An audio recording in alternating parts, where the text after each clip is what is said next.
autour de la table, donc moi je suis Michael Goud, donc délégué permanent pour le Secours catholique, donc de la délégation Châlons-Reims-Ardennes, donc qui comprend les départements de la Marne et des Ardennes. Voilà, pour l'ensemble des équipes, de la quarantaine d'équipes du Secours catholique et des 850 bénévoles environ qui interviennent pour accueillir et rencontrer les personnes en difficulté.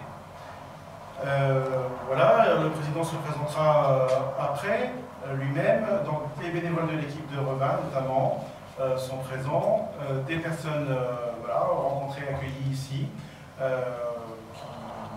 qui diront un petit peu des choses de ce qu'elles peuvent vivre aussi aujourd'hui dans leur quotidien, les unes et les autres. Et puis donc deux médias pour vous, donc pour Radio 8. Je vous laisse dire votre nom, si vous voulez. Sébastien Valent, je suis journaliste. Voilà, donc qui nous accompagne, qui nous suit pour tous ces événements-là présents. Et puis donc le site internet du diocèse de Reims-Ardennes, derrière la caméra. Voilà.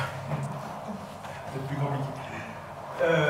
Voilà, donc merci. On va prendre un temps d'échange. Hein. On va aussi pouvoir dire des choses qui permettent aussi de, en lien avec ce rapport statistique, donc qui est publié tous les ans par le Secours catholique, qui est issu donc, de l'ensemble des rencontres qui peuvent être faites dans les équipes locales. Donc il y a des situations qui sont un peu plus analysées, qui permettent donc de ressortir quelques éléments sur la pauvreté qui est vécue aujourd'hui en France, et des pauvretés que l'on ne voit plus forcément aujourd'hui, qui peuvent être aussi parfois oubliées, notamment. Voilà. Yves, je vous laisse introduire et vous présenter. Donc Yves Ringuetli, je suis président de la délégation Châlons-Reims-Ardennes, comme l'a dit Michael tout à l'heure, qui regroupe les départements de la Marne et des Ardennes. Donc nous sommes à Revin, dans les Ardennes aujourd'hui, pour la parution du rapport statistique du Secours catholique. Le Secours catholique a accueilli en 2013 un peu plus de 600 000 situations de pauvreté, ce qui représente environ 1 500 000 personnes. Si vous voulez, dans le rapport statistique, toutes les situations ne sont pas étudiées. Il y a eu environ 101 000 fiches qui ont été étudiées, qui ont été réfléchies et qui ont permis la parution de ce rapport. Ce rapport est divisé en 4 parties. Tout d'abord, un profil général qui mesure les effets de la crise sur le profil des ménages qui vivent des situations de pauvreté. Dans ce profil général, on se rend compte que la première demande qui est faite aux bénévoles du Secours catholique, c'est une demande d'écoute.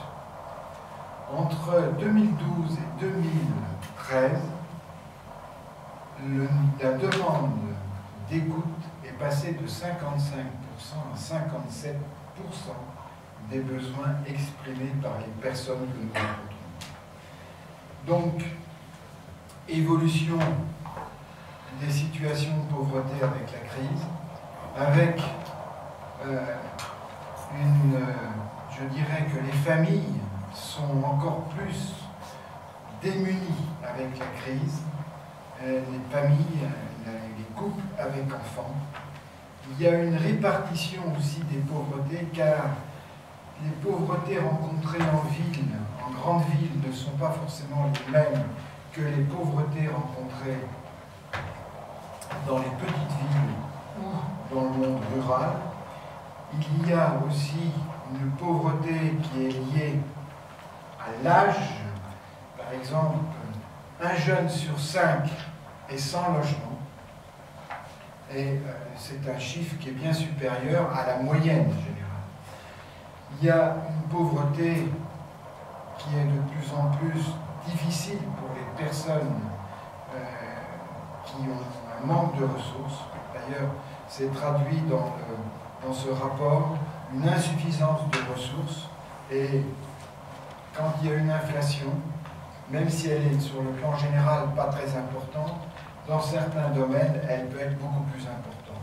Et je pense en particulier à l'énergie, qui a augmenté, le gaz a augmenté de 7% en 2014. Donc ça a une incidence importante. Et ce qui a valu de créer 3 chapitres spécifiques après le plan général. Un chapitre sur les hommes seuls, qui sont rencontrés peut-être plus dans les grandes villes que dans le monde rural. Et il y a une précarité silencieuse au niveau des hommes seuls, qui sont souvent en situation d'isolement et d'exclusion, qui ont souvent un pouvoir d'achat qui est inférieur à la moyenne. D'ailleurs, le pouvoir d'achat des personnes que nous rencontrons au Secours catholique est, dans la grande majorité, nettement en dessous du seuil de pauvreté, puisque la moyenne des ressources des personnes rencontrées au Secours catholique sur le plan national se situe autour de 515 € par personne adulte, par unité de consommation, puisque c'est comme ça qu'on mesure les choses. Le mal logement aussi des hommes seuls est important. Alors, vous avez des pages roses qui montrent comment le Secours catholique peut aider ces situations de pauvreté, à essayer d'y remédier, ce que met le Secours catholique en œuvre, ce que le Secours catholique préconise.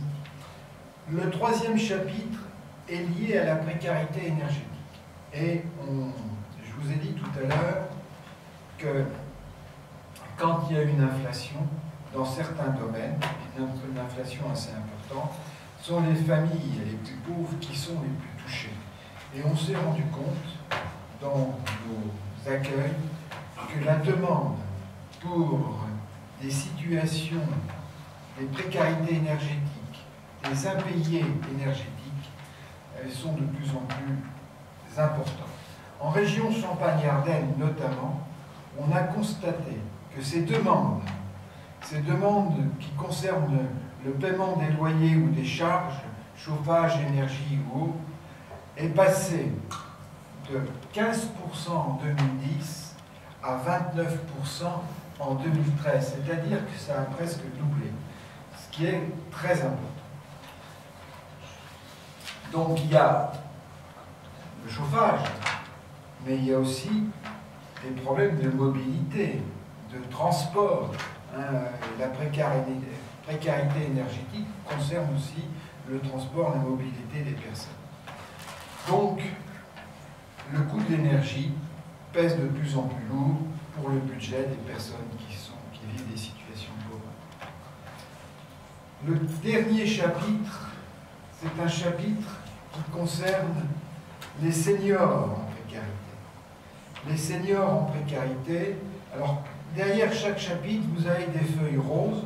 Ces feuilles roses permettent de voir ce que met en œuvre le Secours catholique et ce que le Secours catholique propose.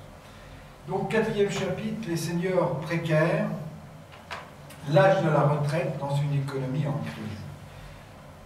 Il s'avère que c'est peut-être même avant d'arriver à l'âge de la retraite que les difficultés sont les plus grandes. De plus en plus de femmes chez les seniors précaires, c'est un premier constat. Le deuxième constat, comme je viens de dire, c'est que les personnes entre 55 et 65 ans, avant la retraite, ont des situations plus difficiles au niveau des ressources. Chômage, pas de moyens, pas de retraite. C'est la période très fragile pour les personnes en pauvreté dans l'âge précédent la retraite. Voilà, rapidement brossé, si vous voulez, le rapport statistique 2013 du Secours catholique, mais qui donne quelques informations, avec une spécificité qu'on retrouve sur tous les territoires, qui est la précarité énergétique. Vous avez d'ailleurs un petit document annexe au rapport statistique qui concerne notre région, la région Champagne-Ardenne, où on s'aperçoit donc que les demandes énergétiques ont doublé en 3 ans.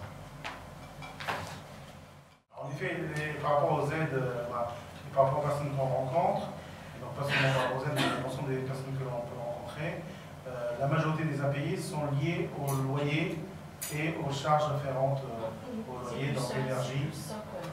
Surtout le loyer, et puis bon, après, tout ce qui est eau, l'électricité, voilà. est plus important, tout ça. Il faut qu'on travaille plus globalement aussi, main dans la main avec tous, voilà, vie associative, vie économique et d'autres domaines en tout cas, pour pouvoir regarder les choses différemment et apporter d'autres solutions. Ça c'est aussi important aujourd'hui. Donc voilà, ça avance tout doucement, mais je crois que aussi localement, n'hésitez pas, je pense, à redire les choses à vos propriétaires ou autres, pour que, à un moment donné, ça puisse aussi bouger. Voilà. Donc ça, c'était en effet l'aspect, voilà, tout ce qui était impayé d'énergie, tout ce qui était difficulté pour voter énergétique, hein, qui est quand même, en tout cas, dans ce que l'on rencontre, très, très important. Les bénévoles, vous le dites aussi régulièrement, hein, comme quoi aujourd'hui, voilà, de plus en plus des difficultés, des factures de régularisation et autres qui vous arrivent, qui arrivent et qui sont difficiles à prendre en charge, parce que voilà, en tout cas il faut le faire à plusieurs et permettre en tout cas à vous de reprendre en main la possibilité de payer régulièrement vos charges d'énergie.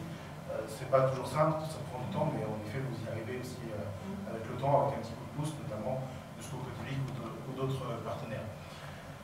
Voilà, donc ça c'est un des aspects. Dans le rapport, en effet, ce que l'on disait tout à l'heure, il y a aussi tout l'aspect peut-être de l'isolement. Alors pour les hommes seuls notamment, voilà, il y a que les femmes aujourd'hui, on s'enterre avec des hommes, donc vous voyez, c'est très variable. Donc cet aspect aussi d'hommes seuls aussi, qui peuvent être confrontés aussi à différentes pauvretés et d'isolement en tout cas, qui est aussi très difficile. Et puis en effet l'autre aspect par rapport aux seniors qui se précarisent un petit peu plus aujourd'hui. Donc des personnes alors à partir de 55 ans parfois qui peuvent perdre un emploi parce que tout simplement considérés trop vieux ou pour d'autres raisons, ou pour inaptitude ou autre chose, qui vont perdre peu à peu leur emploi et puis perdre un pouvoir d'achat d'une part, mais en tout cas aussi se paupériser beaucoup plus et arriver à plus souvent maintenant aujourd'hui dans les lieux d'accueil au Secours catholique qu'il y a quelques années. Donc des rencontres en tout cas aujourd'hui de personnes seniors, donc vraiment plus seniors, qui viennent dans les accueils parce qu'ils ont aussi besoin à un moment donné d'être aidés, que ce soit pour une facture ou autre chose. Voilà. Donc ça c'est vraiment le rapport statistique qui nous a permis de révéler tout ça cette année.